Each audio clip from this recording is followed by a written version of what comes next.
Well, black people are Native Americans. We've had, a lot of proof that, some of us started here in this land. Everybody wasn't brought over from Africa. What are they doing here? They're Indians. This is one of my many unsuccessful experiments. You see, with Indians, there's absolutely nothing to be done. There's the same difference between a Negro and an Indian as there is between a dog and a coyote. You can put a dog on a leash, beat him, and he'll always be there to lick your feet. Take away a coyote's liberty and you've cut off his heir. An Indian will never be a slave. No one has ever been able to make them reproduce in captivity. They do not eat, they do not talk, they do not sleep, they do not make love. There are several things that are significant about it. Of course, one of them is the way that colonialism tries to develop all kinds of elaborate classification terms for different kinds of people, but that's another subject. The most significant thing here is to reveal the much greater amounts of Native American ancestry that are present within the African American population than most people realize, because they might have been misled by the use of terms like mulatto and also people of color. After the African, LeVar Burton, had been told that his name was to be Toby, and he refused it, and he was beaten to make him say his name was Toby. That was the dramatization. How much of that actually was recounted to you? I mean, was there a lot of interweaving? A lot of it, I thought maybe you were going to ask, and maybe you are in another way, is how much of the book is fact and how much is fiction. Well, a whole lot of it's fiction. Well, a whole lot of it's fiction. Well, a whole lot of it's fiction. Now, this is just a tiny bit of information now. But they take it as huge. Right, because it's cracking open the door. There's a place in Africa you could say that I'm from. A tribe? I am thrilled. It puts a name, a place, a location, a people. Hank Greeley is concerned that the science isn't really there yet for you to be giving them the name of a tribe. I think for most companies, I would be concerned too. But what about your own company? We have he the largest... He didn't exclude you. He included you. But we have the largest set of sequences from Africa. And so with that, we're able to provide some level of probability in terms of frequency. But he would say that even though you have the largest database, it's still small on the scope of things. As I said, I share those concerns. We don't oversell. I mean, we just say, look, we provide a service. If you're interested in exploring a tiny bit of your DNA and trace its ancestry, we can do that. When you say it's a tiny little amount, it's less than 0.1%. Less than 0.1%. Less than 0.1%. And that's pretty teeny. Yeah, but for people who know nothing about any of them, I think it's very important. You do not know a goddamn thing about Africa. I am from Detroit, Motown. So you can watch Tootsie your monkey ass back to Africa if you want to. What's up, y'all? How y'all doing? Happy Educational Friday. What's up? I hope y'all are having a good day. It is Friday. It is Educational Friday, and we are here to discuss some education that we was uneducated on or miseducated on. Why did I say uneducated? What is wrong with my laptop? I think my I ain't gonna put no juju on it. I think my what do you call this?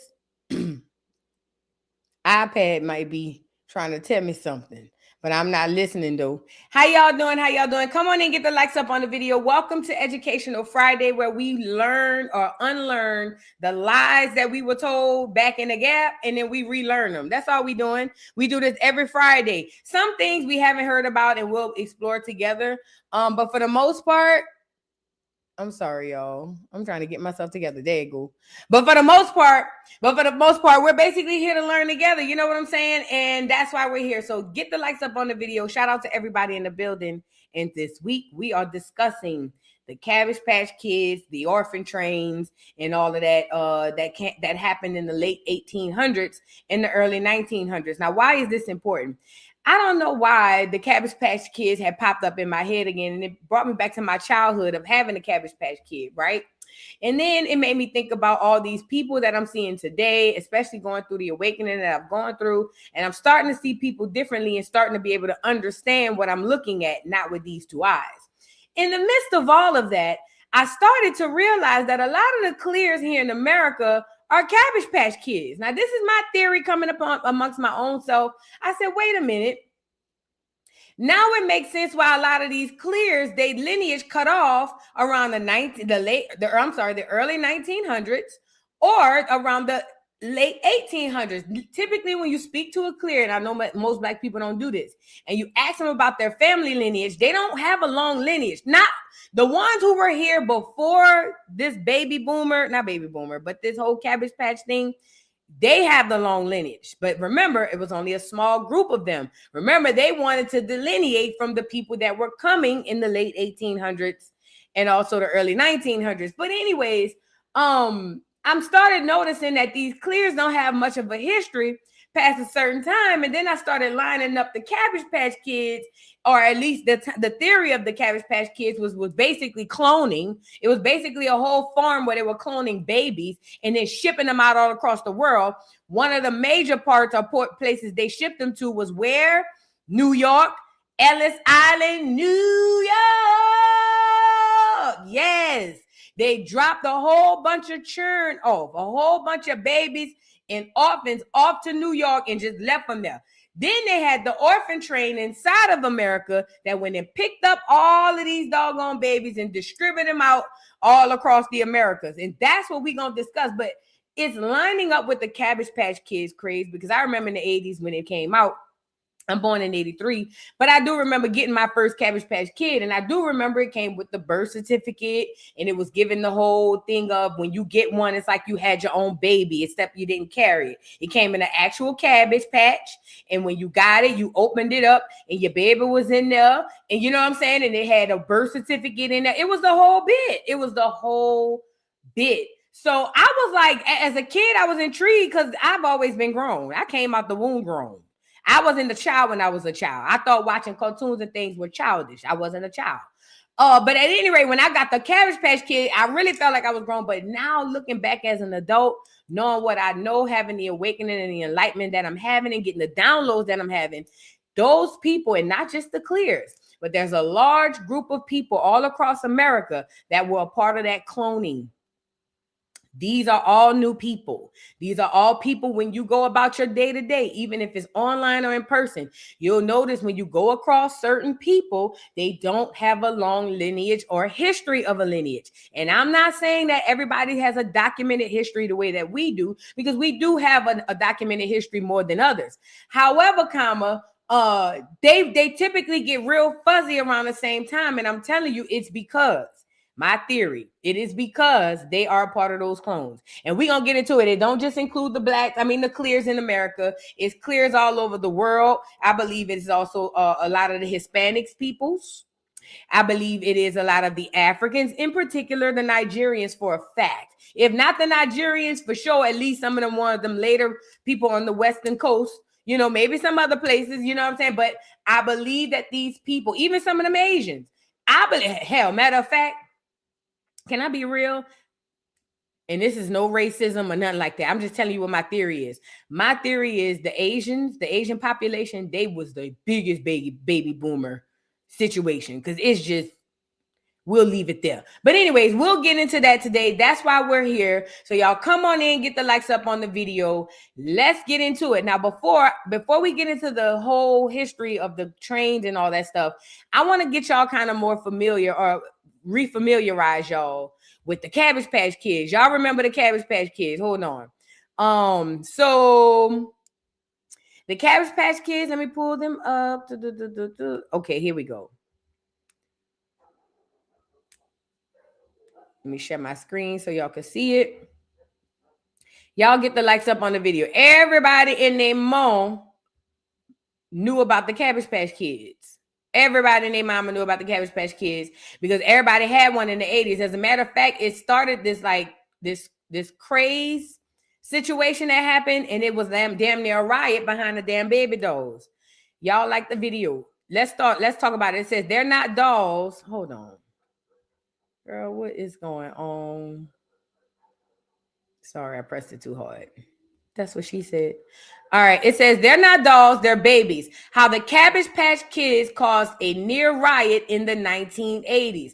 Y'all, this was so big in the 80s, these Cabbage Patch Kids. And can I say this? This clear woman holding this baby, all of these clear women look weird AF. Look at that lady eyes. Weird. And let me tell you something. They like putting stuff in our face and make it one way, even though there's something completely different going on behind the scenes. So you got to be careful with these people. They love playing in your face. You see what I'm saying? So her holding up this doll looking like that, it struck me as weird upon first sight. Our mamas and them should have never let us get none of these dolls. All right. It says, let me scroll down to the part where we need to, no, matter of fact, they got a video. Here, let's go with this. Y'all like the video. The best part, I think, about living at Overture is the camaraderie and the... My bad. Good morning, everybody. Well, this is the toy which has been taking the United States by storm. It's got a unique smile. It's got an adoption certificate. You even get a birthday card after its first year. As you can see, it's the approach to Christmas and the time when everybody rushes out and buys thousands of toys. Will this be the one to take the British public by storm like it took the public in America? That's what I'm here to find out. What do you think of it? It's nice. Is that nice and soft and fluffy? The sort of toy you could get to love. Oh, you like her hair? I like her funny face. Just eating a lemon. Do you want a cuddle? Quick cuddle? Have a quick cuddle. Oh. Excuse me, sir? Yes, right. This is a Cabbage Patch doll. Everyone is unique. What do you think about that? All right, I suppose. Not my cup of tea, but there you are. It's got a distinctive sort of face, hasn't it? I mean, it's only £25. Was this the sort of thing you buy for your children? No, it's a rip-off, isn't it? 25 quid? You've got to be kidding. And this is the doll that all the fuss is about again. I suppose the attraction is that every face is different, ugly, but different. And it comes complete with things like a real baby's nappy, which you can see down here somewhere. Oh, yeah, I forgot. They had the Pampers. Papers. Well, at 25 quid, it jolly well ought to have something special. Their creator arrived in Britain this morning to step up the promotion, if that's possible, and I went along to meet him. I live in the mountains of rural Georgia, and we were always told growing up that we came from a cabbage patch. So I guess I used a little bit of Mother Nature there. You heard that? Did you very carefully Hold up. Let me pause you right quick, Fat. Now, he looked like a Hispanic, but he clear nonetheless. Yeah, it did have a belly button on there, too. I remember it had a belly button. Look, he said, when I grew up in Georgia, they used to always laugh and joke and say we came from a cabbage patch. Come on now. These people like playing in y'all face. I told y'all. Hold on, let me rewind them a little bit. Of rural Georgia, and we were always told growing up that we came from a cabbage patch. So I guess I used a little bit of Mother Nature there. Now, tell me, did you very carefully engineer the media interest that there's been in this doll, or did you find it just happened? I think it's basically very sincere. When I first delivered the first Cabbage Patch Kid, I never saw it as a doll. It was always a piece of art to me, being a sculptor, and so I wanted people to really respect them and take care of them. And that's when the oath of adoption came up, making sure that, you know, kids and parents would promise to take care of them. We actually found an old clinic in Cleveland, my hometown, that we renovated and had doctors. I don't mean to stop him, but I'm going to rewind him. Pay attention to what he's saying the procedure is when you get these Cabbage Patch Kids, because this the same procedure is going to be for the real orphans coming off the orphan train that's coming from the Cabbage Patch. Pay attention to what he said the procedure is when you getting a kid about adopting and all that stuff. And I went along to meet him. I live in the mountains of rural Georgia, and we were always told growing up that we came from a cabbage patch. So I guess I used a little bit of Mother Nature there. Now, tell me, did you very carefully engineer the media interest that there's been in this doll, or did you find it just happened? I think it's basically very sincere. When I first delivered the first Cabbage Patch Kid, I never saw it as a doll. It was always a piece of art to me, being a sculptor, and so I wanted people to really respect them and take care of them. And that's when the oath of adoption came up, making sure that, you know, kids and parents would promise to take care of them. we actually found an old clinic in Cleveland, my hometown, that we renovated and had doctors and nurses working there, helping delivering the babies. And so the concept just grew. And now remember what he said. For adoption, just for the dolls, just for the fake baby dolls. He said we had to make sure the mothers and the parents and the kids that's gonna get these kids gonna take care of them. So we made them do real like fake real adoption, right? So now boom, they do the adoption. You get the birth certificate, you got your little baby, and I think after the first year, like they said, they give you a birthday card or something like that. But he also said that they went out in real life and renovated a center and turned it into a birthing center so that these people could come and really see this. This is what happened in real life with the orphans that was distributed all across the world. Pay attention. today it's just kind of exploded. But you must have realized early on it was a pretty good marketing idea. Well, it got a lot of response. I knew that it was very popular with adults. When I first started, even adults adopted most of them. And it wasn't until later that children really, it caught on for children. You don't think there's something sick about all this interest in what's, after all, just a doll? No, I think it's a lot of fun. It's the look.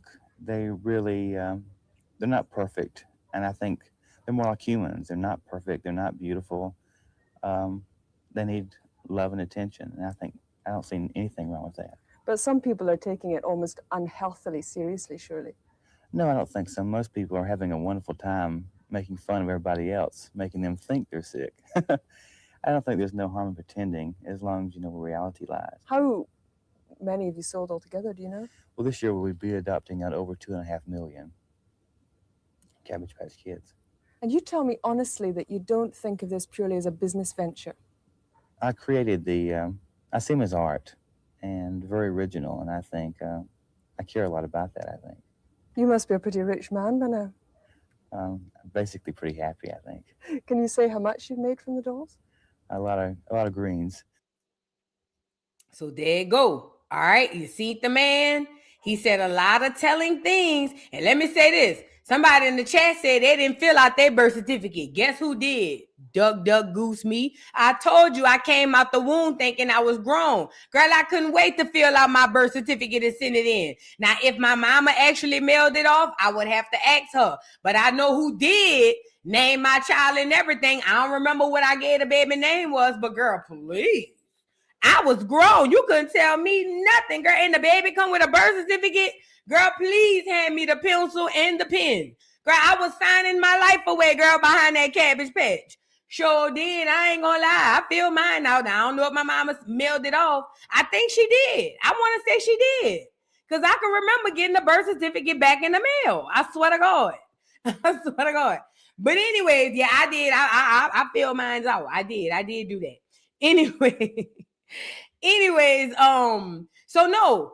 Everything he described on the dolls was what happened in real life. And this is what make it eerie. For this man to say, oh, you know, when we were growing up, my family would always say we came from Cabbage Patch. So I just decided to make Cabbage Patch dolls. And then for his experience with the dolls to literally line up with what happened in the old school, I think that that's very telling and kind of scary if you ask me. Now let's move over here. I want to show you a few little short snippets before we get into the back stories.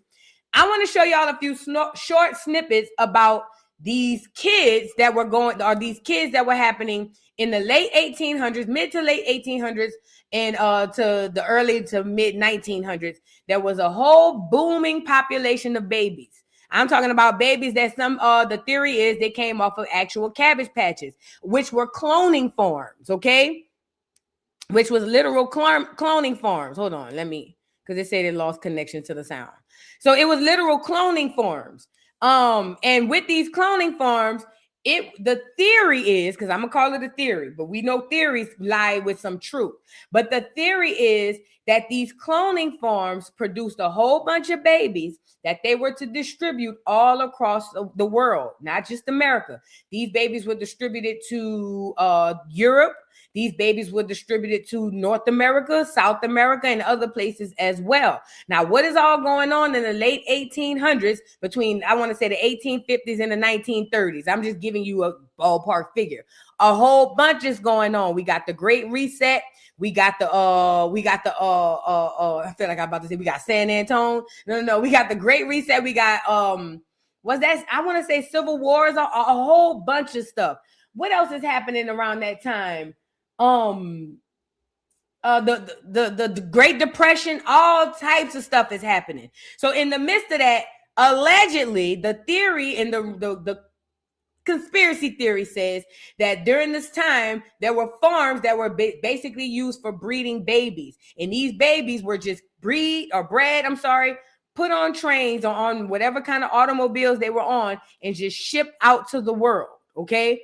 Now, this is important because a lot of those babies had babies and their babies had babies, and their descendants, walk amongst us today. Why is this important? Because these children, if the conspiracy theory, which I believe to be true, is true, then that would mean that these are not 100% full human beings. They can't be, because they're literally cloned and grown in farms. I'm not saying that they're not humans at all. What I'm telling you is, if that is to be the case, and I'm going to prove why I think that is, if that is to be the case, then we have to understand that these are not 100% human beings. And when you're looking at people and you feel like you're talking to an NPC, some of them are made in today's time, but a lot of them are born and bred that way from the Cabbage Patch. Okay, people who lack emotion, people who lack all type of responses and convictions. I think about it all the time with the KKK. There was a reason why the KKK was so heartless and rude. Maybe because rude, so heartless and rude and cruel. That's the word I was looking for. And it was mostly because they were not 100% full humans. Now I want to bring this back to the Bible, because I know a lot of y'all read your Bible. I don't read it. I used to be up under the Bible because my mama had one of them type of households where me and my household, we gonna serve Jehovah, because she was a Jehovah's Witness. So anyways, I do remember in the Bible that in part of the Bible, they spoke about angels or fallen angels or whatever, fallen beings coming to earth. And they also spoke about those fallen beings coming to earth, procreating, living amongst us all. And we and a lot of the people on the earth not absolutely knowing. So if you think that this conspiracy theory is wild, then I would have you to go refer back to your so-called book, your Bible, and see if you can look at it from that perspective, if that makes sense. You know what I'm saying? I don't know, who am I, At any rate, because when you understand what's really going on, you understand that all of this stuff goes side by side. It all comes together. Okay, now hold on. Not that one yet. Let's start with the Great Reset. Y'all get the likes up. Now, there is another conspiracy theory about the Tartarian Empire, which was a technological empire that they said that had all types of stuff that fell. And then after that, it was a Great Reset. And then after the Great Reset, here comes us not knowing no technology and starting over with the Cabbage Patch Kids and all that stuff. All right. Now the original Great Reset, because I forgot that's the wrong article. So the original Great Reset referred to don't give me the line about the time, but I want to say late 1800s, early 1900s. That was around the time when everything was happening and all of this stuff had to be redone. Let's just go with that, because I don't think I have that article up. Now in this time, we had orphan trains. Wait, before I show y'all the orphan trains, let me show you the video. Then we can get into the orphan train so you can understand it. Check it out. Interesting one. You find all these old school postcards that have all these cabbages and there's little babies on top of them. And what's interesting is during that time, they're shipping babies around with USPS, which is really strange. You can pull it up. It says 1910 or 1912, whatever. They're shipping babies with USPS. So things are really weird with that. Now, the other thing too is people almost look like they're going to pick children during the Cabbage Patch thing. It's almost like they're advertising these children as if you can buy them and you can pick them up and sell them, and it's like a marketplace for children. So it gets really strange. And people who are wandering around at this time, it's almost like they're taking in these kids. And what was weird with me when I was getting into the whole Cabbage Patch thing was I was wondering, where are all these kids coming from? Now, this does follow the 1893 World's Fair. It follows right around that time. So it's almost like all these kids appear. Now, was there some sort of catastrophe? Was there a town money panic or some sort of thing that happened, and then people gave up their kids and decided to sell them? Then the other thing too is the more I would dive into cloning,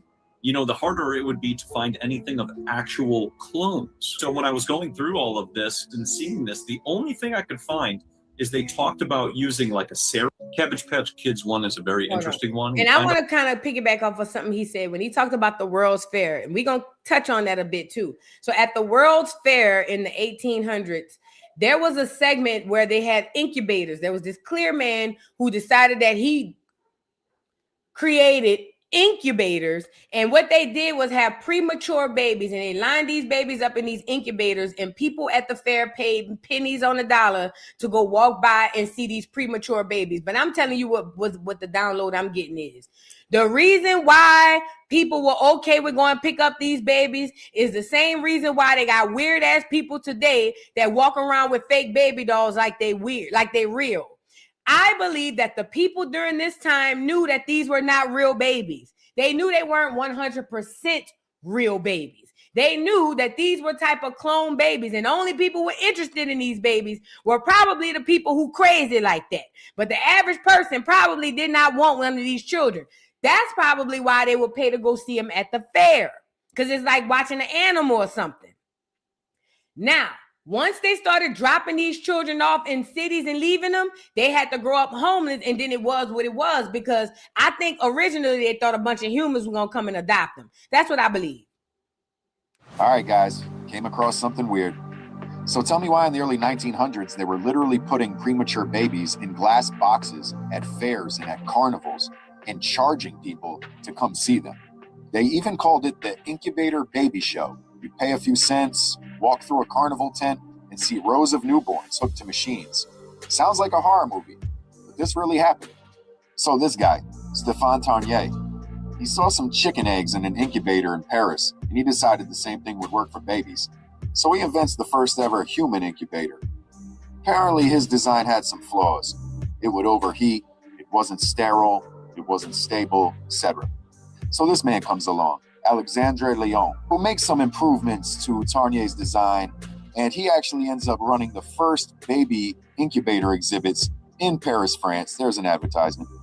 And yeah, he was charging people to come see his incubators in use. So fast forward a few years, and this man Martin Cooney pops up.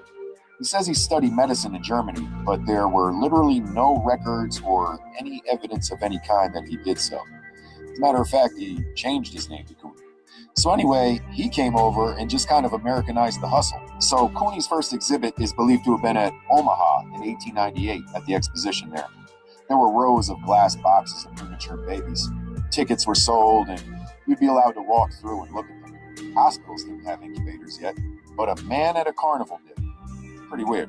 Then comes Dreamland, Coney Island, where Cooney ran exhibits from 1904 to 1911. People would line up by the thousands and paid dime to see struggling newborns inside these machines. It became the hottest attraction on the boardwalk. And just as its popularity peaked, boom, the Dreamland fire.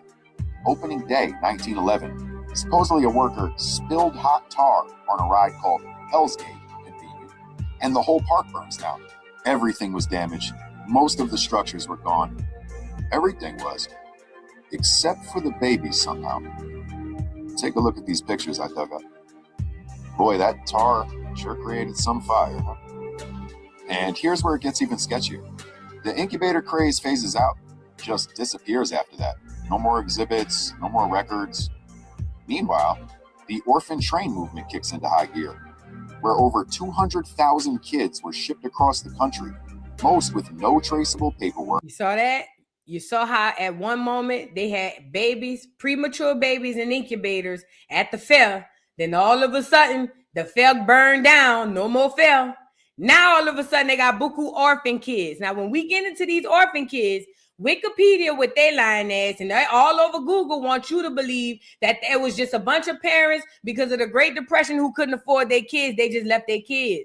That's not true. Remember, these kids were shipped in from another part of the world here. We're going to get into it. No birth records and no history.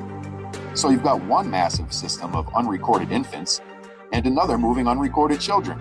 I mean, if you wanted to quickly repopulate or rewrite an entire generation's origin story, this is exactly how and when they did it.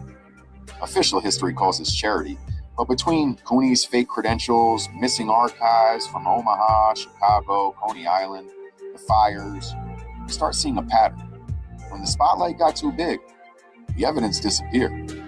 Who were these children? Where did they come from? Who and where were their parents? Ironically, decades later, we get the Cabbage Patch Kids, dolls that aren't born, they're adopted. Little toy babies pulled out of fake hospitals with nurses, incubators, and adoption papers. They always have to show us what they are doing or celebrate what they have done. Never forget. Peace out, y'all. All right, guys. Came across something weird. So in this episode, we will discuss the bizarre World's Fairs exhibits that became defined as the incubator babies, which became a socio-cultural aspect of American society and mainland Europe from the 14th of July, 1853 to the 26th of April, 1895. When you look at historical narratives of Western science, you will discover that there are some huge events that have happened that are never discussed. One such event is called the Orphan Train movement, which was a welfare program that transported over 250,000 children, with claims the number was actually over 540,000. Pause. They saying that they claiming 200,000 children that they shipped all across the world. I'm sorry. Let's go with the world. But they're saying that it had to be at least 540,000. Now, keep in mind, these are 540,000 single children. If you drop these children off in different parts of the world, these children are going to do what? Procreate with the people there. Go back to the Bible. I need all my people who thump through the Bible. I need y'all up to the front to help me out, because the way I'm lining it up is giving me the same type of tease. In the Bible, it said they had fallen angels that came to the earth and procreated with the people on the earth. They said these people, I want to say, I don't know if this is the same story. I might be mixing them up. Y'all help me out. They said they created these giants that ended up tearing up the world. That's what their offspring created to be. Take the fallen angel piece out of it and unplug the Cabbage Patch Kid or the Orphan Kid. It's the same story. These children had to grow up and become adults. When they became adults, what do you think they did? Procreate with the people amongst them. Remember, the kids might not know they Cabbage Patch Kids. Maybe they do. But the people they encounter would never know. Would never know. And it's easy to camouflage these kids because this is around the time where calamity is going down in America. All the clear, most, I ain't gonna say all, a lot of the clears in America are poor. So to have a poor kid was just a regular Tuesday to them. You get it? So it's easy to hide these orphan kids amongst the regular population because they already was in calamity. Now, mind you, from what I know now, from what I know as thus far, I don't think that they put any of these babies in the Black American community. But my theory do go that they did put these babies amongst the world. So some of the Africans, some of the Hispanics, and things of that nature. On locomotive carriages from crowded urban areas in the eastern United States to foster homes in the Midwest United States. It was claimed that these infants had been orphaned, abandoned, abused, or were homeless, when actually these were new immigrants. So where did all these infants come from? Ooh. At the same time as the orphan trains, you had something called the incubator babies. And these were displayed at the world fairs around the United States and first world countries. The bizarre incubator babies were exhibited at the World's Fair, called the Exhibition of the Industry of All Nations, at Bryant Park in New York City. In this episode, we will discuss the bizarre World's Fairs exhibits that became defined as the incubator. All right, we saw that. We saw that part. My bad. People ask me why their grandparents or great-grandparents never talked about the reset. Why don't they remember anything about it? Well, let me try to explain it. First, there were the Cabbage Patch babies. Now, these weren't just toys, you see. They became a symbol of something much bigger, a massive repopulation effort after the reset.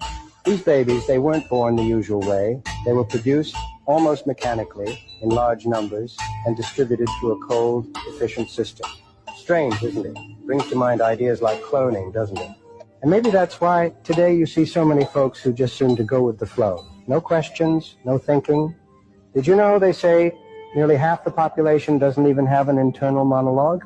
Imagine that, living life with a quiet mind, just following along. Those babies, those orphan trains, they were shipped off along with abandoned children who had survived the reset, taken from their families, sent to faraway lands. Many ended up in America. And when they got there, they were given a new story, the official version of history. No elders left to tell them the truth. Nobody to remember how things used to be. It made them easier to control, you see, easier to accept the new narrative. People ask me why their grandparents or great-grandparents... All right. So I wanted to share those videos with y'all just so y'all can see. And this last video lines up with my theory, the last two videos, because it's too much of a coincidence that around the same time that it's a population of weird children, you feel what I'm saying? There's also a conspiracy theory of cloning. Now, when you go to Google this stuff, first of all, if you don't know how to trick Google, you're going to get played every time. Never look at the first few things Google post up on there. You got to keep scrolling to find somewhat of a truth. However, when you go to Wikipedia and all of that stuff, they'll be like, oh yeah, there's this weird conspiracy theory that there were cloning, but there was nothing and nothing that can prove, or at least no evidence of real cloning back in the 1800s. So that theory is completely false. And this bull crap. I told y'all they've been cloning since before we could remember. Let me tell you something. This technology that these clears got their hands on, that's stuff that they got from other black people. The reason why it's new to us is because we are under the witchcraft. The reason why all of this technology and all of this shit is brand new to us is because we all sleep under the witchcraft. You want to know how you know we not? All of us ain't sleep? Look at the people who created. The lady who created AI. The lady who created the internet. All these black people who create these things. These are the people whose souls remember. Okay? But I forgot where I was going. God, I lost my thought. At any rate, I'm saying all that to say this. These people were doing this stuff in front of us, and like the video said, they've always been able to do stuff as long as they can put it in front of us to show us what they're doing, show us what they did, or like the man on the video say, to at least celebrate, aha, nanny boo boo. I'm not gonna lie, most of the time when I see it, my feeling toward it be like the nanny boo boo, like, aha, we got y'all and there's nothing y'all could do. We gonna put it in your face like it's entertainment. You niggas gonna knee slap, y'all gonna laugh, y'all gonna go about your business, and then y'all ain't gonna know what the hell happened. That's why I take it as a nanny boo boo. I don't too particularly like it. At any rate, though, too many coincidences, and like I say too, in 2026, if you still saying that a conspiracy theory is weird, you have a problem, because at this point, you gotta understand, even if you don't believe in conspiracy theories as a whole, it still has underlying truth. It's like a rumor. Rumors don't have to always be all the way false, but it has some truth to a rumor. Every rumor has some truth. I want to show y'all. Let's go here right quick. It says between 1854 and 1929, an estimated, now this article says 250,000, but we saw it's up to 500,000. An estimated 250,000 orphan, abandoned, and homeless children were transported to rural communities across the country in hopes of providing a better life for them. The orphan train movement was started by Charles Loring Brace and his organization, the Children's Aid Society. It says Brace, he's the guy who started this train movement. It says Brace recognizes the inadequacy of New York's welfare institutions, and at the same time saw the Western states as a place full of opportunity. He devised a system whereby disadvantaged children would be sent to rural communities, traveling by train and with a society agent, where they could be taken in by families who would teach them good morals and provide for their needs. It's given. They were shipping these children to these neighborhoods for these clears or whoever would adopt them so that they could teach these children how to be actual humans. Because remember, these are orphan babies. Even if their lie is true that they came from real parents, they haven't had real parents in how long? So they still have to be taught when they sit to all these places how to be a human, how to be a citizen or a person, I guess. Because at that moment, I'm pretty sure they have the mindset of damn animals. It says other organizations quickly adopted Brace's system, and for nearly 80 years, children migrated across the country to find new homes. Wow. Finally, in 1929, amidst growing objection and challenging welfare systems, the orphan train movement came to an end. So hold up. These folks was shipping these children for 80 whole years. 80. And this is the government that paid for this. You got to know this. The government paid for this man to create this system to ship orphan children. Again, where are they getting all these orphan children? They're blaming it on the people going through the Great Depression, but that's not the truth. They're getting these children from these damn Cabbage Patch lands.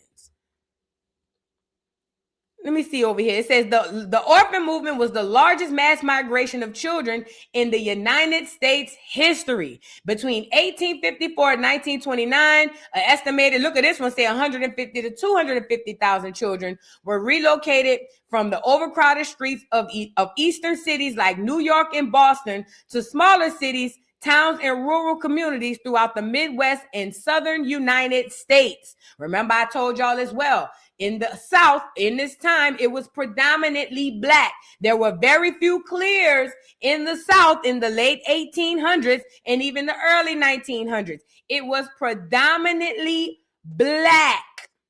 That's why the Republican Party that was ran by the black people in the South was what, ladies and gentlemen, boys and girls? Predominantly black. So it would also make sense to send these orphans to the South. Why? We need more clears down there. We need more clear people down there to kind of get in there. Okay, so it goes on to say approximately 5,000 to 6,000 children were sent to Minnesota via the orphan trains, nearly half of whom arrived between 1882 and 1892. Never believe the numbers they give you. Never believe the numbers they give you. By the middle of the 19th century, many cities in the United States had large populations living in poverty. It is estimated that at any given time, there were over 10,000 homeless children living on the streets in New York City. In an effort to mitigate this suffering, philanthropists and social reformers introduced the practice of relocating orphaned and abandoned children from densely populated urban centers to quieter towns in the Midwest, which they felt exemplified hard work and honest living. It says many organizations in New England placed out children via orphan trains. The New York Children's Aid Society was by far the largest and most prominent organization, and it set an example with others, or which others followed. At its peak, the New York Children's Aid Society was placing out thousands of children every year, while attempts were made to ensure that children were well treated and reasonably happy in their new homes. Don't that sound like the Cabbage Patch Man? Didn't the Cabbage Patch Man say, hey, in order to make sure these dolls are well taken care of, we made sure we send birth certificates so that the parents and the kids can fill out to make sure that these dolls are well taken care of. The man just said it. Look at what the article says. It says, where was I? At its peak, New York's Children's Aid Society was placing out thousands of children every year, while attempts was made to ensure that that children were all treated and reasonably happy in their new homes due to the scope of his operation, the distance between New York and Midwest, there was in reality very little accountability, just like the Cabbage Patch dolls. Certainly, many children found themselves in loving or at least adequate circumstances. Unfortunately, others, especially teenage boys, were overworked and mistreated as cheap labor. I'm sorry, I can't talk. This form of placement was officially discontinued in 1929. By then, many states had passed legislation regulating that the care of the dependent children, in effect of establishing the basis of the modern-day foster care system. Ooh, so they turned that into the foster care system. I wonder if they still trafficking clones through there now. There was increased oversight of orphanages and adoption. They do, as well as the prohibition of transferring dependent children across state lines. In Minnesota, various orphanages, state schools, and private organizations like the Children's Home Aid Society had been assuming an increasingly central role in caring for Minnesota's dependent children throughout the first half of the 20th century.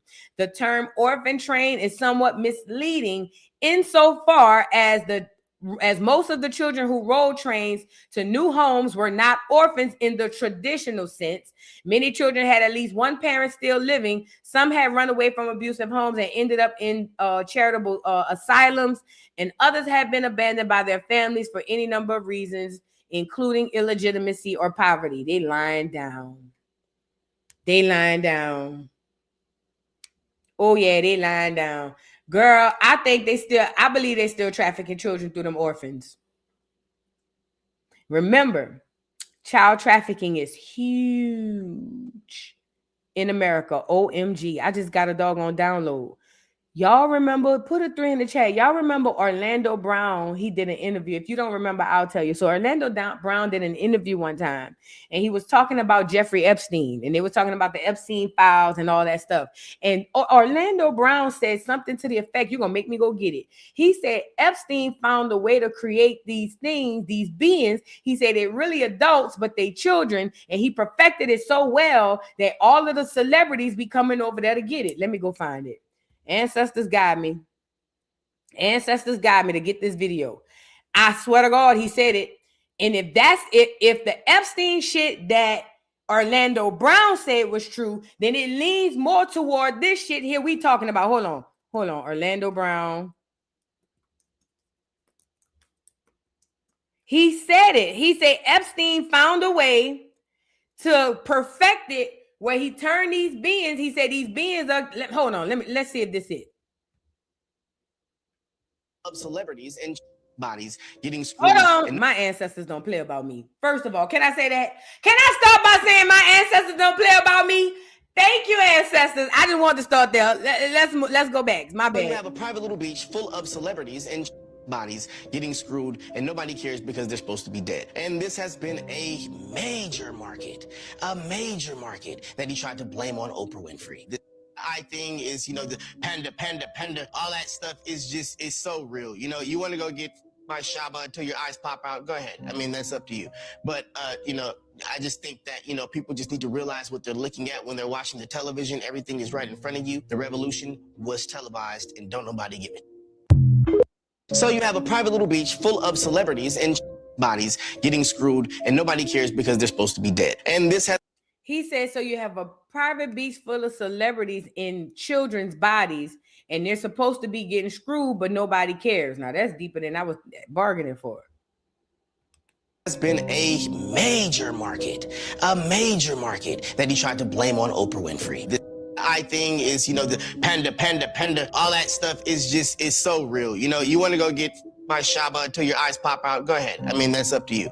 But, I just think that, people just need to realize what they're looking at when they're watching the television. Everything is right in front of you. The revolution was televised, and don't nobody give it. Wow. Yeah. I was bringing up Orlando Brown because when he was talking about how Epstein had perfected this thing with the children, and that's what, let me say this too. Let's be clear. It ain't a few of these celebrities. A lot of, probably most of y'all favorites done been down there to that island playing with them children.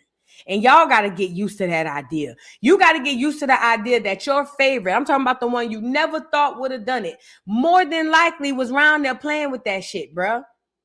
And y'all got to be okay with understanding that and still being able to appreciate a person's art, but not getting so caught up in the person that you get pulled down in their bullshit in that bad frequency.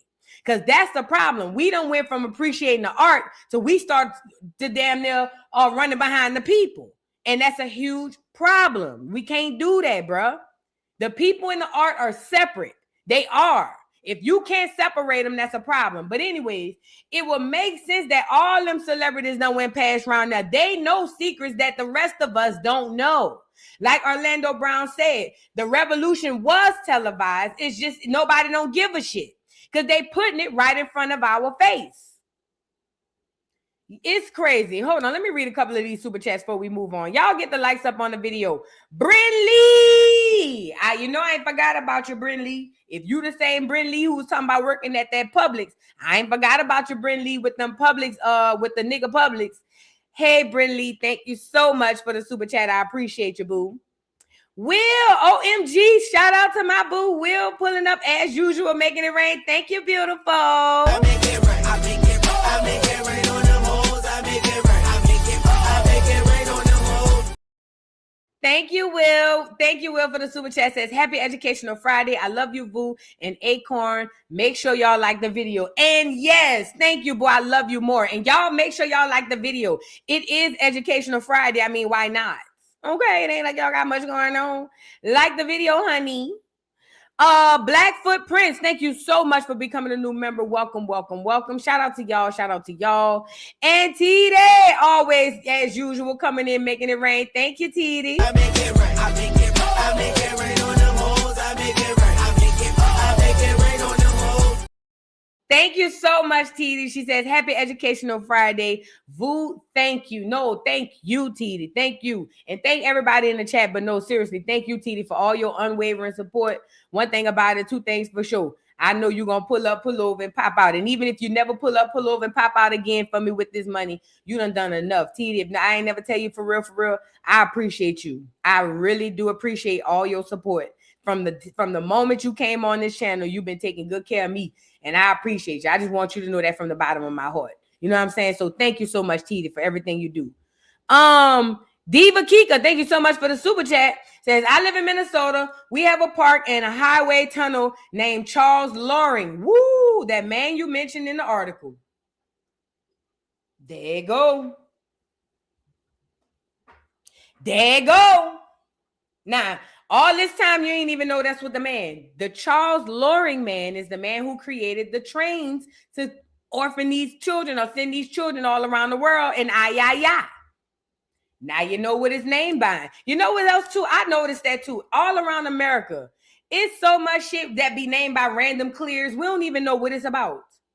We don't even know this building is named after a clear or this city is named after a clear who did atrocious shit. We don't even know. It's a weird time. But anyways, to get back into the show though, for real. So far what we're covering so far is we had the Cabbage Patch Kids come out in the 80s. That was a big old craze. Then on top of that, then we have in the Cabbage Patch Kids. I'm gonna play this man. Do I still have this video up? I think I still have him up. If I don't, then I don't think I have him up. But the man was basically saying that, yo, like for real, I came up with the idea because my parents used to tell us that we all came out of Cabbage Patches. So I just created this doll. That's what the man said. He created this doll, and then after he created the doll, it was up from there. Child, please hold on. These people be lying in our face, and these orphan trains had done more damage, and it was paid for by the people too. But them orphan trains done more damage than anything. And again, like I told y'all as well, America is at the time is going through the Great Reset. It's got all types of stuff going on, so they ain't gonna be able to keep up with all of this. Hold on, I want to show y'all something else before I get into another video.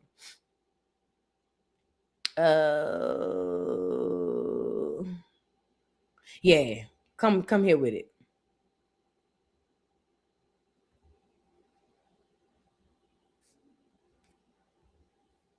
Jump on the bandwagon. Looks like these strange early 1900s baby postcards have inspired a bit of a viral trend recently. I may not know much about orphan trains, repopulation, or early incubator babies, but I have been collecting fantasy postcards for nearly a decade now, and cards in general for many more. Mummy, Daddy, where did I... Let me rewind it. Sorry, y'all. Let's jump on the bandwagon. Looks like these strange early 1900s baby postcards have inspired a bit of a viral trend recently. I may not know much about orphan trains, repopulation, or early incubator babies, but I have been collecting fantasy postcards for nearly a decade now, and cards in general for many more. Mummy, Daddy, where did I come from? Many moons ago, before internet search engines and fact checker existed, prudish parents would avoid the embarrassment of talking about the birds and the bees to their awkward, inquisitive kids by recounting a whole host of simple creation cliches that little Johnny Genius conveniently emerged ready-made from a cabbage or was delivered tracks and signed by Stork Express. Fantasy and mythology have probably existed since our caveman ancestors told epic tales round the campfires years before 3D TV existed, helping them find meaning in a bewilderingly chaotic world. But the invention of photography combined with improvements in mass colour printing technology and a fast and cheap postal service. Remember, in those days, you often got same-day delivery at half a penny. The social media of its time. I will most likely come over this evening. All this and a little bit of Edwardian photo editing wizardry made these collage and photo montage postcards that little bit more real and compelling in a world that still clung to its superstitions. Is it any surprise that postcards like these inspired the surrealists and other creatives to mould and shape the world we know today? Evidently, vintage postcards are still a rich source of creative inspiration for curious minds. Here's a creepy, real human hair postcard. Just a ticket. Choo-choo! For the next iconic novel written by your cat. Or brand new controversial movie to set tongues wagging. Thank you for watching my video, and please feel free to leave a comment. And so they were putting these damn things on postcards. They were putting, I tell you that they're able to do this stuff as long as they tell us what they're doing. They was putting this shit on postcards. And now I'm thinking about Mary Poppins, all of these Disney stories where they had all these orphan kids. Orphan Annie. Little Rascals. Drop them in the chat. They put this shit all in our face so that, because I don't know if a lot of y'all know this, but they can offset some of their karma if they show us what they're doing, if we are informed. And that's what Holly Weird is all about. Holly Weird has scripted this whole thing. Oliver Twist. I forgot about Oliver Twist. You see what I'm saying? Holly Weird has scripted all of what we know about history. Holly Weird has literally taught us everything we know about history. So, Punky Brewster, oh my God. They put this stuff in our face. I even think with 101 Dalmatians. Watch out. I think 101 Dalmatians went over most people's head because it was a dog. Nanny McPhee. Yup. I think 101 Dalmatians went over most people's head because they was dogs. But baby, I think it was the symbolism for me. They do this stuff and they put it in our face so that we have to see it and they can say, hey, we didn't. So you can't say we didn't know. Pippi Longstocking. Oh my God, I forgot about Pippi Longstocking. Girl, y'all, we showing our age now. I forgot about Pippi Longstocking, girl. I remember this girl at school. You know, I used to be a good ribber. You know what I'm saying? As y'all call the people who do the Joneses or play the dozens. Huckleberry Finn is another one. I used to be a good ribber. And I remember this girl. I forgot what she said. She said something. And I don't know how I said it or what I said, but I turned around. I said, bitch, if you don't get your Pippi Longstocking looking ass out here. And everybody started laughing. I don't remember the conversation at whole. I just remember the whole class bust out laughing. That's why I used to be getting C's and D's in my behavior. I got A's and B's in school, but I got C's and D's in my behavior. Yes, I did. Because I mean, you know, my mouth. They say it was my mouth. They say it was my mouth. I didn't even think about Webster. He's adopted. Girl, you can't make this up. You can't make it up. Now, I want to fast forward, y'all. Let's get a little bit more into these. Did I do this one about the incubators? Let's get a little bit more, dive a little bit more into these incubators at the World Fair. So a lot of y'all don't realize that at the World Fair, the one that they burned down, we already spoke about that. So there was a bunch of World's Fairs that used to happen every year in America. The World Fair was burned down with a bunch of other things under these great fires. At the World's Fair, we spoke about it earlier in the broadcast, they were having incubators with premature babies that they would pay or let people pay to come by and watch. I believe that these were premature Cabbage Patch babies that they were putting in these windows. And I believe that the people who went to see these babies knew it. I don't think, because think about it. Premature babies have been coming out since the beginning of time. I need y'all to hear me out. Since women have been giving birth, they have been giving birth prematurely. It's just the way it is. All children don't wait 10 months. Some children come out early. Just having premature babies isn't enough to make people want to leave their house, pay their money, and come and see in a window. I need you to put yourself in the mind of the people back in the day. Premature babies is not new. Only simply having premature babies in incubators are not enough to get people to spend their money. What I believe is the people who left their houses to go see these babies at these fairs knew that they were some sort of subhuman and or clone. That would be the surprise. That would be the thing to get you down to the fair. Because remember, the fair at that time was like the circus. Wacky, crazy things happening. Yeah, they got rides. Yeah, they got popcorn and candy apples and all that stuff. But it's always a place where you can get clowns. This is the old school fair. This is a place where you can get clowns. You can get all type of wacky stuff at the same time. They had crazy attractions at the fairs. Matter of fact, the black lady with the big butt that they used to have on display. They used to have her at the zoos, the fairs, and all types of stuff. This is what they do. Yeah. That's what it is, Cloud. A freak show. A freak show. That's exactly what it is. A freak show. Hey, boo. But anyways, it will make sense that they advertise, hey, come see some of these almost babies, or hey, come see some of these boom, boom, boom. And that will make people, because I ain't gonna lie, I probably would have paid my little 10 cents to go see. Because hell, I won't go see. Okay? Now let's get into a little bit of these incubator babies at this World's Fair. World's Fairs have served as launching pads for all kinds of fun foods and inventions.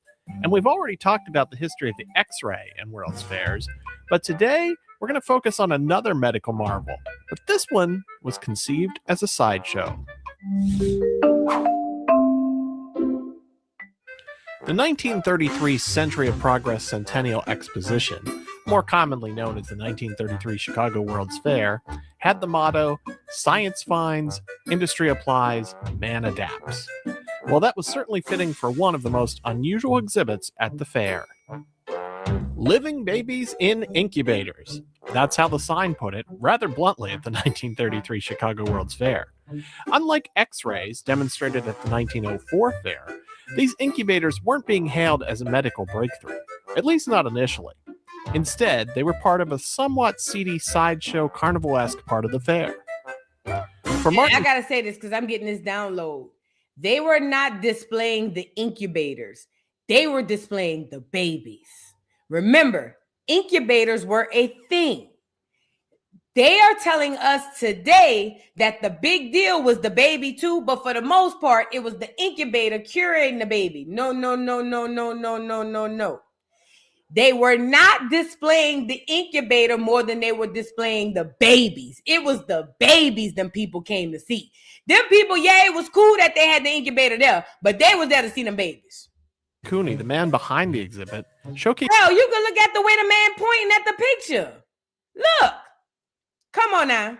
Look at the picture. A picture says 1,000 words. Look at the man in the picture. Look at the man holding the baby in the picture. He ain't enthused about the damn incubator. He enthused about the baby.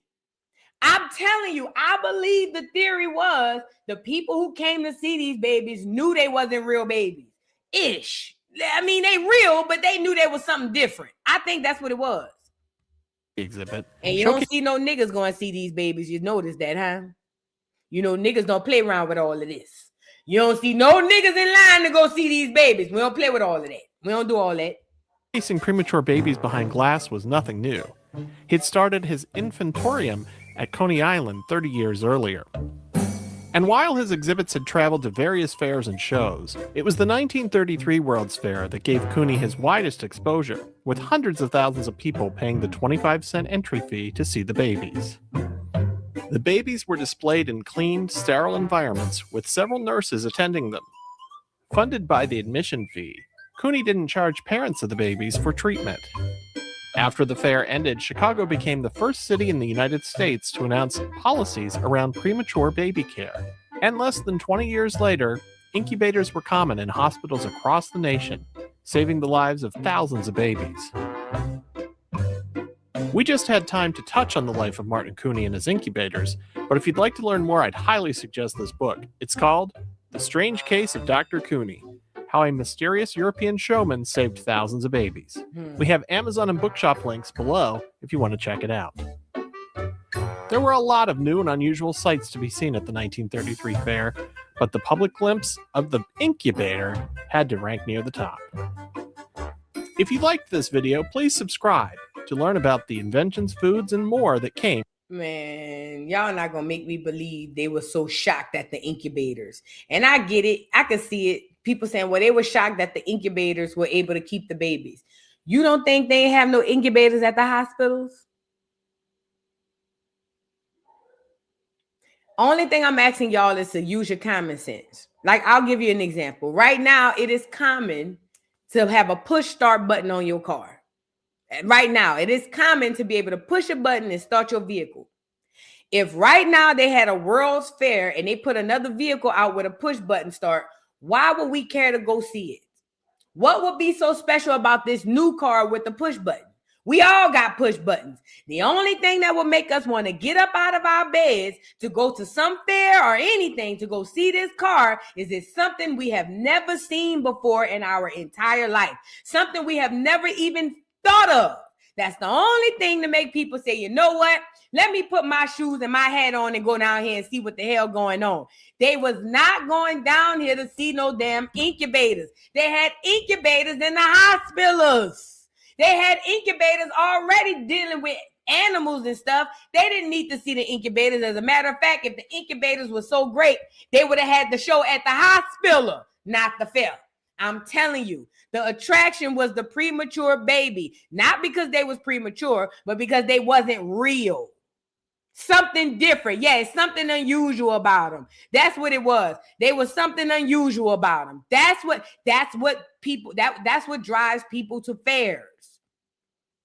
Think about all the fairs you heard about in the past. When you really think about all the fairs you heard about in the past, for real, no, all jokes aside, when you think about all the fairs you heard about in the past, you'll find that all of them times they had them shows, them wacky ass shows, it was them people going to see some crazy shit. That ain't done by mistake. All right, now I want to share this other video with y'all. Shout out to Black Balloons. I absolutely adore his channel. I've been subscribed to him for a while. But Black Balloons talk about a whole bunch of stuff. It's kind of, I guess you would call it a conspiracy theory channel, but I'm into that type of stuff. At any rate, he did this video on these babies. Y'all make sure y'all subscribe to him on YouTube. It's called Black Balloons. But either way, he did this story on these babies a while ago, and I remember watching it. So I haven't watched it in a while, but I do want to watch it with y'all again so we can kind of get a little more insight, because he went a little more in depth as to what he found during his research, y'all. Check this out. Let me fast forward. By the title, this out. As y'all can see by the title, of this video. A lot of you may have questions. A lot of you may be like, what in the world are we talking about now? But then a good bit of y'all already know what this video is about, because you were putting it in the comments in the first couple of videos we did about clones. Y'all started bringing up the Cabbage Patch Kids. Now, I didn't see any comments about the orphan trains that were from the late 1800s up into, early 1900s, maybe ended around the 30s or 40s. Not really sure when exactly it ended, right? But it all relates as far as the orphan trains, repopulation, basically moving orphan kids across the country. I think one of the first slums that it started in was in New York, Manhattan, if I'm not mistaken. We're going to get into the exact details here pretty soon. So the Cabbage Patch Kids, orphan trains, orphans all the way back to Hollywood movies. If I'm not mistaken, I think Dorothy from The Wizard of Oz, the Little Rascals, Our Gang, the original Little Rascals from the 1900s, I think around 1922 to be exact. This one is a head scratcher. A lot of questions about the technology, about incubators from 1800s up to the early 1900s. A lot of questions. This one is really a head scratcher. And while I was doing research, I was just coming across things that it was kind of blowing my mind. It's one of those topics where I think we've maybe heard about it if you've, been on this kind of stuff for a while, but you never really dug into it like that. And digging into this made a lot of stuff make sense, especially when it comes to early Hollywood, early movies from Hollywood that were mostly, starred by children. And, these movies that were like heavy MK Ultra, heavy mind control type of movies that starred children. It all is connected and in a very eerie and dark way. This is one interesting rabbit hole. I think I really got in the mode being interested in this part of the series the most. So I couldn't wait to share with you guys what I found. So we'll go ahead and jump into an article real quick about the orphan trains, and we'll lead into the Cabbage Patch Kids as well. Got a really interesting clip that I found. I wanted to find something of someone else actually talking about it, just to tie it in to everything that we're going to discuss in this video.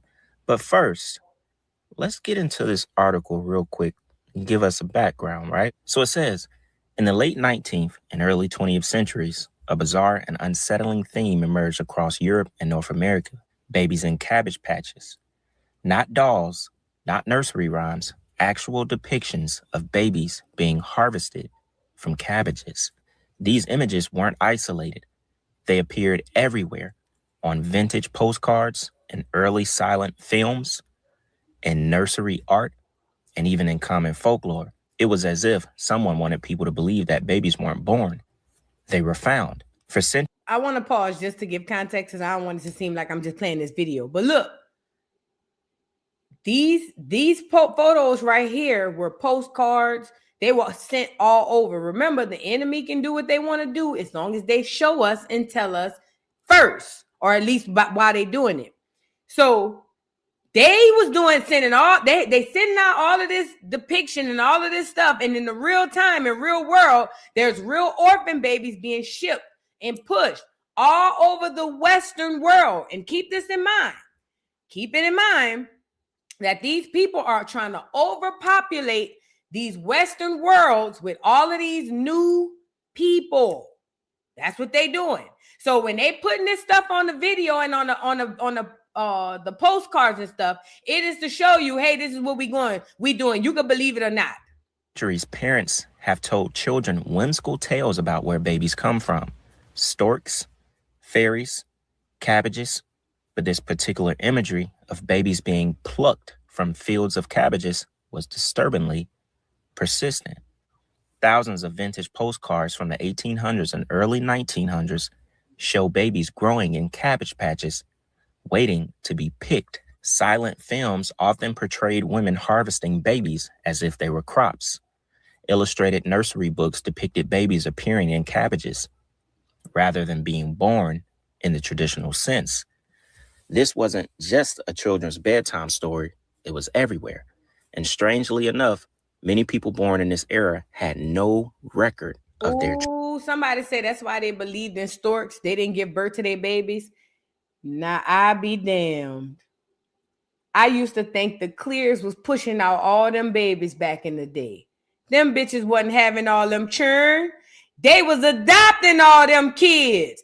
I remember we watched a doggone a documentary and it was a Clear couple. And remember we looked at a couple of them churn and we was like, wait a minute. One or two of them churn don't look like, one of them looked like they had a little nigger in them. One of them was clear with a nigger nose. And I kept looking at the mom and the daddy saying, hold on. And they was having like 12 and 13 kids. Oh, they was adopting them churn. Because right now in 2026, they cannot have multiple kids like that. They can't. And because see, they tried to make it like they evolved to where they can't have all them. Them bitches wasn't having all them churn. They was adopting them churn from the Cabbage Patch. Girl, I know you fucking lying to me, girl. true origins. Insane, y'all. Like, this is crazy. So, a very disturbing connection between 1854, this is where the orphan trains tie in to the Cabbage Patch Babies. Between 1854 and 1929, an estimated 250,000 children were loaded onto trains across America. They were known as the orphan trains, a social experiment designed to relocate abandoned children from overcrowded cities into rural homes. Now, what's crazy is you have to think about the 250,000 children, being basically moved across the country, auctioned, sold in a sense, right? Where did they come from? So it says a densely populated hub for recent immigrants in the 19th century, the Five Points district of Manhattan had rapidly become America's first slum. Over the years, the neighborhood had been ravaged by poverty, disease, and gang activity, leaving hundreds of people displaced. By 1850, between 10,000 to 30,000 children were living on the streets or in... Just so y'all know what was going on, when they say gangs, they talking about niggas. That was Indians, Black Americans. They said when we were gathered together in groups, they called us gangs. Also, remember, these are orphans and these are foreigners. In Indian times and lands, of course, they're going to fight for their land. So they were going to war with the Indians around the time all of this is happening. So when they say, I'm going to rewind them a little bit, he's going to tell you about how they were fighting with the people in the gangs. That was niggas. That was us. Let me go back. They don't call Clears gangs to this day.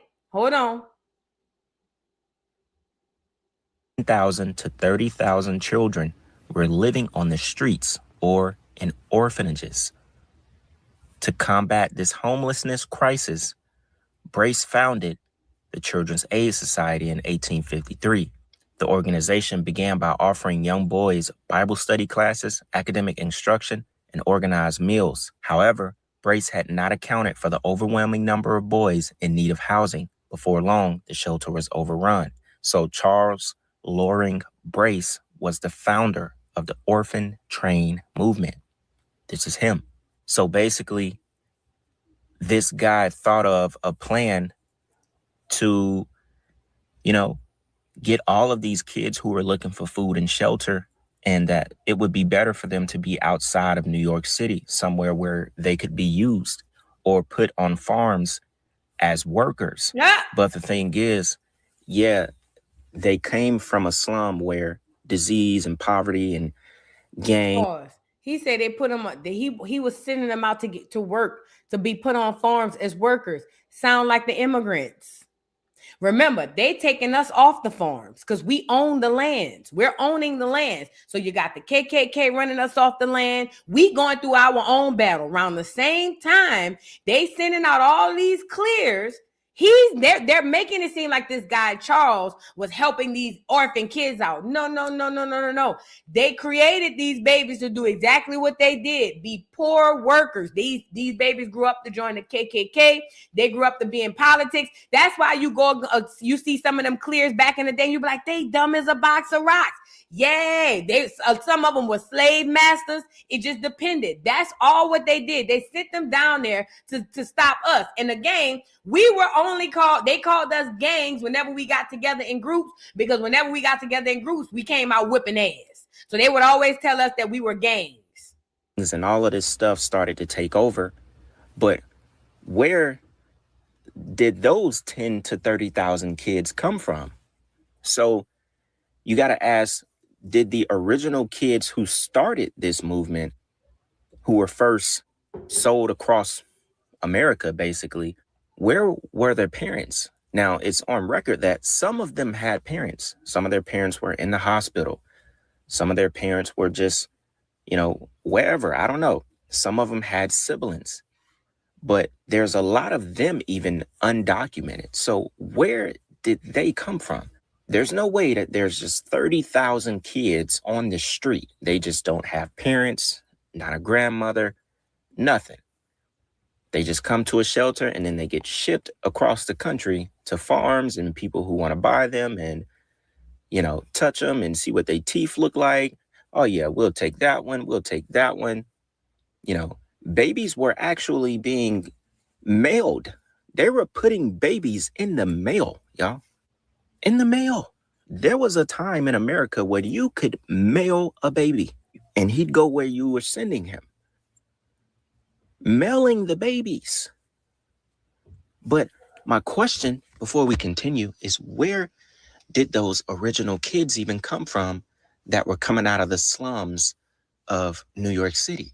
Now, could those kids had even been a part of the Cabbage Patch Kids? And all of this stuff that we are about to get into in this video.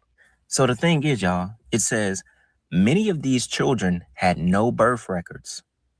Some were giving new names, wiping away any trace of their past. Some recall being chosen at train stations. Mailing a baby, that's how they did with the Cabbage Patch. Much like the way babies were depicted being picked from cabbages. Others simply don't remember their early years at all.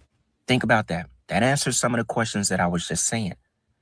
Many of the children have no birth records, given new names. Mm-hmm.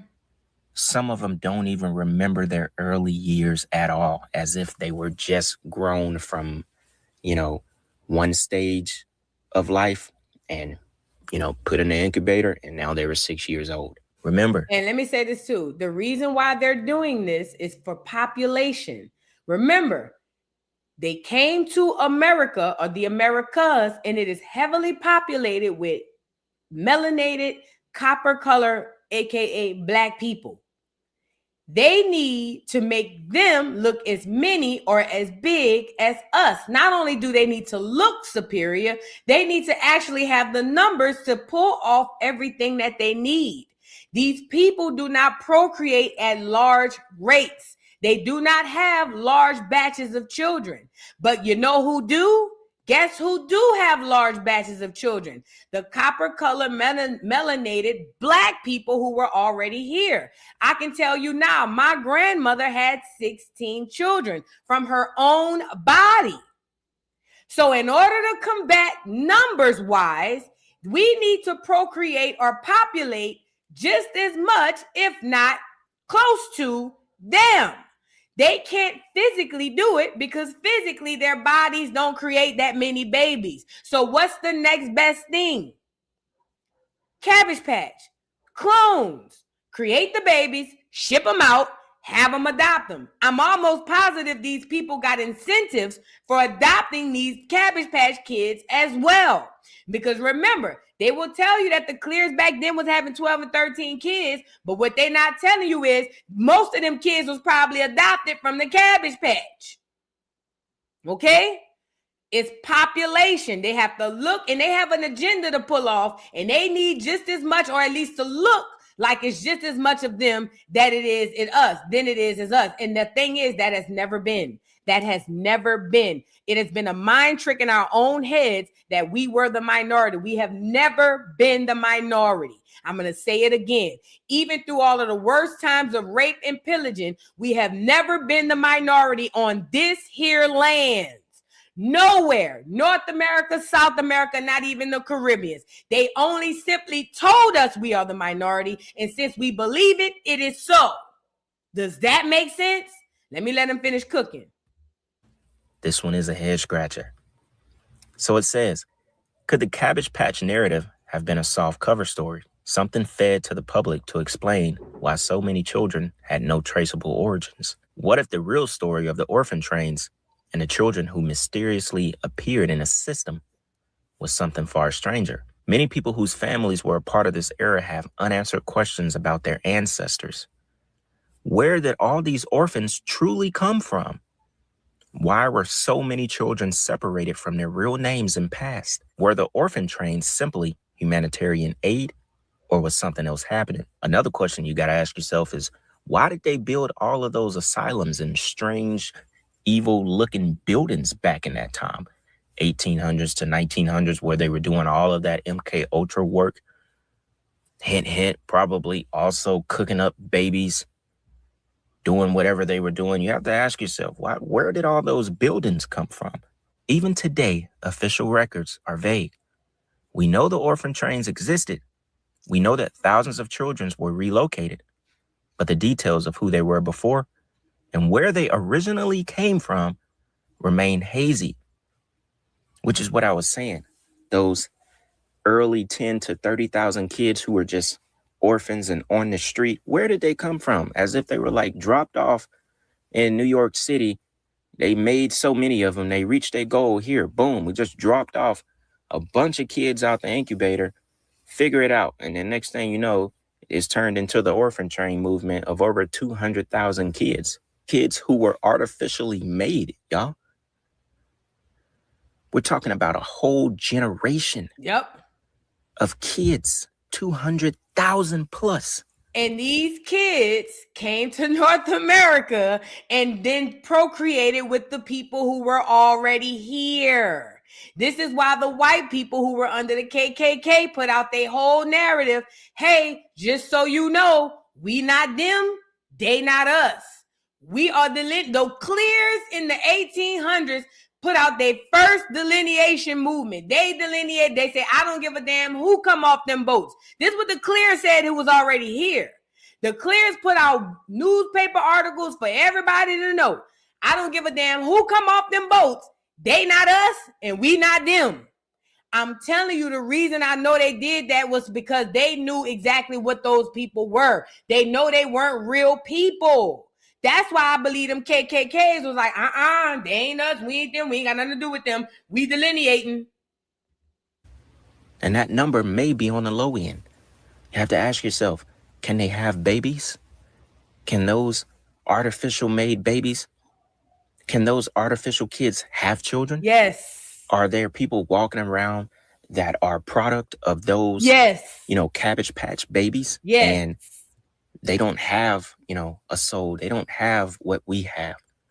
A whole generation could have been made. Some still today are living from those. That was not long ago, y'all. We're talking about the early 1900s.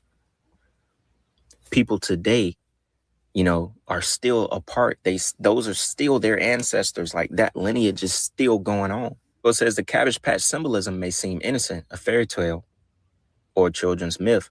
But when placed next to a mass movement of orphan children, it raises unsettling questions. What if those images were a subconscious way of preparing people for an uncomfortable truth? A truth that suggests babies didn't just come from families, they were placed into them. Entire generations may have had their true origins erased. And somewhere in history, the real story of where they came from has been buried. The Cabbage Patch Babies weren't just dolls. The orphan trains weren't just charity.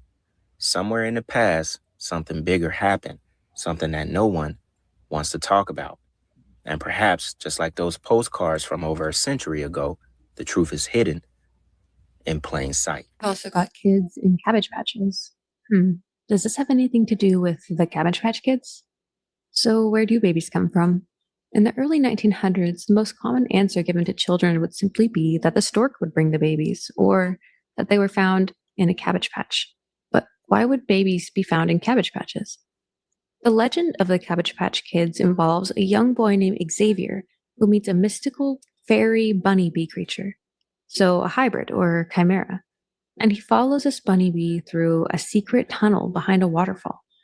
On the other side of this waterfall, he finds that babies are being produced in a cabbage patch. The stork, known as Colonel Casey, would then come and pick up the babies. He even has his own uniform. So he's a worker, a soldier, as well as the Cabbage Patch Kids' official historian that would then deliver the babies to their new homes. Not only that, but there's an evil witch named Lavender McDay. She and her weasel and jackrabbit henchmen are literally trying to enslave the Cabbage Patch Kids to be miners to dig for gold in the valley. You can get all the exposition for the lore in the story through their 10-song album. It goes over how they were created, to the witch, to even a lament about their enslavement. It's pretty dark. The original concept for the cloth dolls was created by Martha Nelson Thomas, and she called them doll babies. And the story really had nothing to do with cabbages or chimeras or witches. It wasn't until Xavier Roberts, or Xavier, like the little boy in the story, hijacked her design that it became what it is today. So I can't help but wonder if Xavier Roberts just came up with the story all on his own. Like, did it come to him from the collective consciousness? Or does he just have a soft spot for child labor? There's actually a place you can go in White County, Georgia, where they do live births, and you can look it up on YouTube to see what I'm talking about. The bunny bee character also is a hybrid creature of two animals that both symbolize rebirth and resurrection on a mass scale.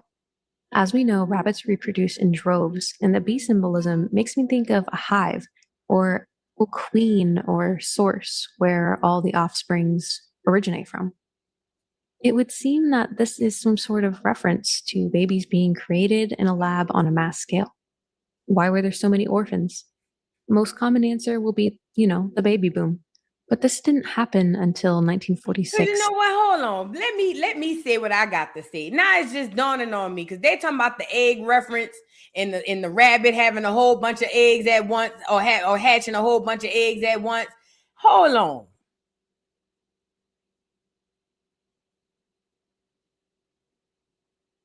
Because remember, they popping up with these orphans all over America. Black America don't play that. If you don't want your child, somebody in your child come get the baby. Let me start that first, because this ain't 2026, and even in 2026, somebody gonna come get one of them children. At any rate, back in this time, our kids wasn't up in no orphans. Because even if you didn't want your baby, your mama took the baby, her mama took the baby, a cousin, a sister, somebody who couldn't have kids came and picked your children up. So we, Black America, did not utilize orphans. So if these orphans are popping up, they're popping up for these children. Remember, these clears ain't having babies at the rate that we are. So if these orphans are popping up, it is to simply house these Cabbage Patch children. And it sounds to me like they just created too many of them bitches and just threw them out there. Here, fuck it. Let the chips fall where they may. Remember, if you're the creator of these children, then you know they ain't 100% real. So you probably could sleep good at night knowing that if they die, oh well. You see what I'm saying? Man, this is deep. This gets really, really deep because, like I say, we didn't utilize orphans. We did it. Our family took care of our babies. You see what I'm saying? You didn't go to no orphan though. So this was them up in these orphans like this. To 1964. These postcards are from 1890 to 1910. And there's really no explanation for the burst of orphans that we see being brought into the United States, or the amount of orphanages and asylums that exist that no longer seem to be necessary. Could the baby boom narrative be a way to sweep this part of history under the rug? The orphanages were all shut down, and after the 60s, people just stopped having babies and getting married after World War II, according to the narrative. Then there are the incubators of the 1900s. It's difficult to keep premature babies alive with modern technology, yet they were doing this back in 1835 in Europe. They turned this into a sideshow, where at the world fairs, they would show off these child hatcheries, these incubators of live children. And for some reason, the royals would come and witness these events. So if they was doing this in Europe in 1835, you're not going to tell me that in America in the late 1800s and the early 1900s, they had never seen an incubator.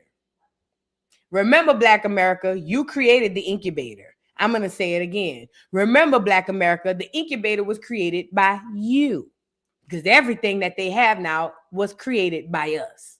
Okay? So, hear me out. The incubator had to at least been around another 30, 40 years before we even get to the World's Fair in America. They ain't come to see them damn incubators. The incubators wasn't even a special guest on the show. So there's this genetic manipulation cloning idea in which these babies are actually being grown in some sort of pods. Perhaps the symbolism of the Cabbage Patch mirrors that process. Humans do resemble plants in the way that we're connected to a stem in our fetal state, and our whole lives are spent ripening. In the fetal abduction theory, we typically see a nurse-looking woman with either a fishing hook or a fishing net pulling a child out of the water. Perhaps the hook and net represent medical tools and the water amniotic fluid. In either scenario, it would make sense that these babies have to end up in incubators or hatcheries. And it begs the question, how did all these premature babies get here? If women back in, these days were having babies prematurely, why in such large numbers? And the babies all being babies, they'd have to have traveled there somehow within a short period of time.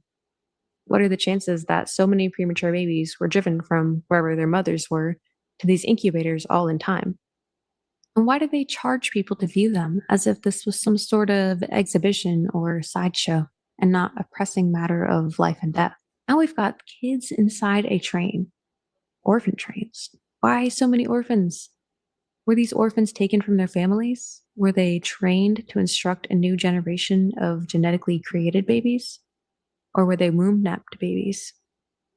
And we've got kids growing on trees, kids being carried by storks. The Greek goddess Hera and her Roman that part. They wouldn't have premature babies on display at the circus or the fair because they need actual care.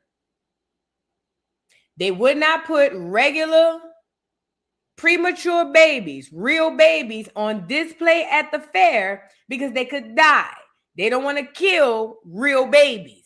But if they were some clone babies, now we might put them bitches on display. You get it? If they die, they die. I know it's going to look bad because they think these people is 100% humans, but we made them and we know they're not. So if it goes how it goes, it is what it is. Part Juno also favor the stork. And I'm sure you guys remember that quirky little teen pregnancy movie from the 2000s. And I suspect that Artemis of Ephesus is an ancient fertility symbol used by the elite to signify their ability to reseed a new population. So we've got hooks removing babies, kids in the water with a woman holding a net or fishing rod. The water, the amniotic fluid, pulling children from the wombs of their mothers, perhaps?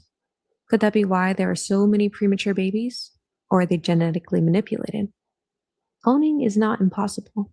Now, that was a very interesting clip, and I really liked the way she put everything together. Now, the thing that's really interesting about this, because I think it all connects, the incubator babies, how they were basically put on display, people paid to see them. She even said royals, came to New York City, came to certain cities to see the babies. I think it started in Coney Island in New York, if I'm not mistaken. If you think about it in a simple way, it's like, okay, the incubators were used to basically house 3 to 4 really small infants, and they were born premature. So premature babies are susceptible to hypothermia, meaning they do not hold temperature. They don't stay at the right temperature of the human body, and, it obviously could cause them to die. You could kind of think about it as like developing technology to save premature babies, so on and so on, right? Then you have to ask yourself, where did these babies come from? There were a lot of babies. And it connects back to the postcards of the Cabbage Patch babies, portraying the babies and, the small children being grown and harvested on farms, hatched from eggs. And these are postcards. Then the children arriving on trains and vehicles to families all across the nation, repopulation. And then you get the Cabbage Patch dolls that came out like back in the 80s or 70s or something like that, right? So you have to ask yourself, did these babies really come from a womb, a real womb, or is this an artificial womb that created these babies, and the incubators were used because basically they were premature from them being artificial already? There's so many questions to this. That's why I said this topic is really a head scratcher, and you can go far with these theories and ask as many questions and research because it's real. The postcards were real. The orphan trains were real. These kids having no history, no birth records, origins completely unknown is real. This is not conspiracy. We're not like, asking if it happened, speculating. This stuff really happened. So it really makes you think about, the incubator babies, the conceptual artificial wombs. Some even call them the Babylon babies, Cabbage Patch babies. Like, this just seems dark, y'all. It seems very eerie. Like, y'all think we got stuff going on in our time. Like, of course we do, trafficking of the little ones, human sacrifice, all of this dark evil that's come upon the world that we live in now. So much murder, so much death and evil energy.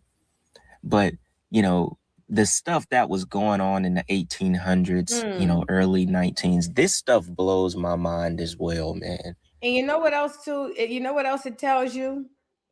That they've lied about the technology.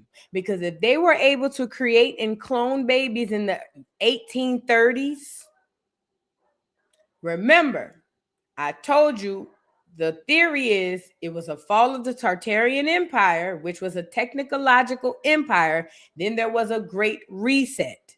After the great reset, there's nobody who understands technology and all that stuff. We start over. It would make sense that the world starts over due to the great reset, but the people who understand what happened don't. So if we don't know that this technology exists in 1830, then guess what? Or 1835, and they do. Now they can do all type of sneak attacks on us because they have technology that we can't even fathom exists unless you're a Black American. Or unless you're melanated, period, but specifically a Black American. This is why we are the innovators of all things in the world. This is why we're the first one to do the heart surgery. We're the first one to create the Wi-Fi, because our souls remember. Our conscience does not remember because we are here. Once we're reborn into the world, we get this great reset of our brains where we don't remember everything consciously. But our souls remember. This is how some of our children can grow up and do exceptionally well and become great inventors and all these things. It's not the conscious, it's the subconscious, it's the soul. Okay? Now, I believe also that the soul knows that these aren't real people. And I believe back in the day, at least, that's why we never really cared to procreate with them. I don't think it had much less to do with skin color. I believe our souls. Remember what I'm saying when I say souls. When I say your soul remember, but you don't, That's something you can't even touch unless you go to some deep healing and some deep conscious work and all type of stuff. So when I say your soul, remember, it's going to sound foreign to you.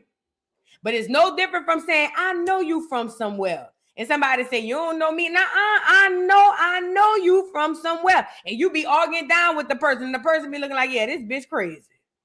Your soul remembered the person. Now backpedal.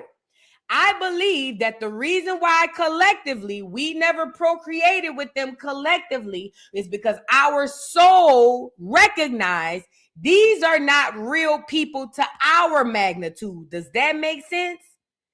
Even though we can't explain it on a conscious level in 2026, what I believe is our souls still recognize certain things and it keeps us away. I'll give you another example. Lake Lanier. I didn't have to hear the book, read the book, or read the stories to know that I don't want to go to Lake Lanier. Something about Lake Lanier tells me stay from around there. Not just me, most Black people. It's not our conscious. It is our soul who still have the connection to the past, present, and future. It can understand things that our brains and our conscience couldn't even fathom. This is why when Black people hear clear people drowning at the lake, even though most of us ain't never even been to Lake Lanier, we be saying, well, child, we could have told you don't go there. We don't even know why. And it's not because of the stories. It's because our soul tells us stay from around there. You get it? I believe I know our souls recognize so much on this plane that we walking around blinded to. And it's a lot of reasons why a lot of things happen or don't happen to and for us. It's because our souls remember. And just like these Cabbage Patch Kids, just like these orphan kids, think about the KKK running through the villages, raping and killing with no regard. These are soulless people. That's why they can burn crosses and blow up churches with babies in them. These were people who were not souls. I told y'all this morning that we were gods and not humans. I meant that because to be human is less than who you are. You are made in the Most High's image and his likeness. You are not a human. They are human. You are not. Don't dim your light to be on their playing field. They're the humans. You are not. You have built-in stuff like a soul that guides you and protects you as you go through this thing we call life. If you stop to listen to your soul, you'll find that your soul will lead you to nothing but happiness and all of the great abundance the world has to give you. But again, even if we don't stop to listen, our soul speaks to us day to day on a daily. That's how we understand energy. I don't like that energy. I don't like the way he that feel off. Oh no, that's your soul. I believe that's the same reason why collectively Black Americans did not procreate with them people. A lot of other groups do, but collectively we don't procreate with them on average. Some of us do, but not the most, or at least the half or the collective of us. Because we understand our soul recognizes these ain't real people, not like us. So my theory is this. This is my theory, and I'm telling you, this stuff been coming on my head, and I'm telling y'all, I be getting downloads on what to come on here and talk about, and this Cabbage Patch thing been on my head for a while. It's been on my head for a while, and I brought it up on the Morning Jokes this week, and somebody said, "Boo, you need to do Educational Friday on Cabbage Patch," and I said, "Roll it, we're gonna do it that." But I'm telling you, my theory has been, even before we got into this, my theory was I always knew that the clears during these times of the Great Migration and all of this KKK stuff, I was like, these can't be real people. I've always knew from a little girl that, no shade, shout out to the clears if y'all in here, but I've always knew y'all wasn't humans like me. I've always knew we was different. I've always knew, and it was way beyond what I can see. You know what I'm saying? And I believe that is imperative because in today's time, it's only the soul that's gonna guide us out of this BS. And these Cabbage Patch Kids that were put amongst us